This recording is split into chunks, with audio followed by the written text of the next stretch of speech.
These governors, yeah, beyond the river had a judgment seat beyond Jerusalem, from which probably he administered justice when making progress through his province. Yes. And Nehemiah 3:7. At the time of Christ, Judea was a Roman province governed by a procurator governor appointed by Rome. Yes. Now, this individual named Jesus, yeah, he said, because I have, the Lord hath need of him. Yeah, could have been referencing his father. Yes.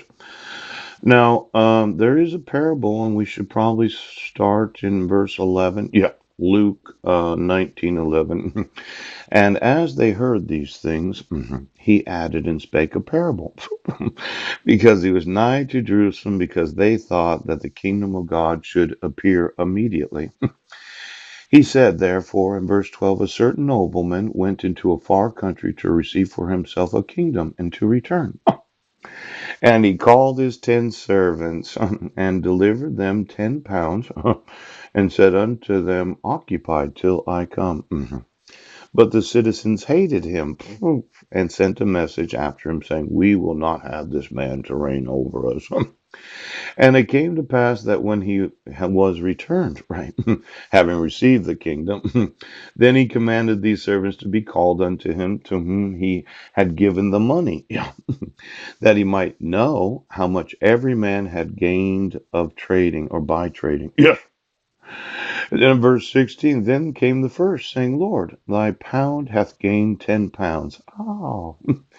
And verse 17, he said unto him, well, thou good servant, because thou hast been faithful in very little, have thou authority over 10 cities.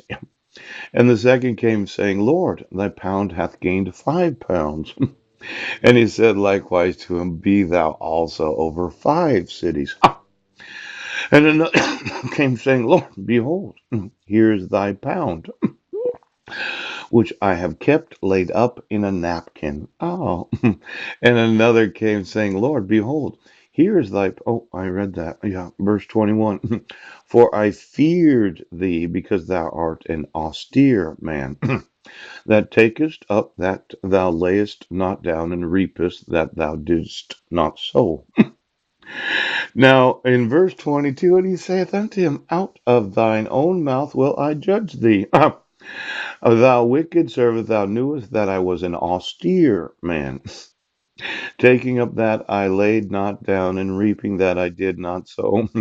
Wherefore,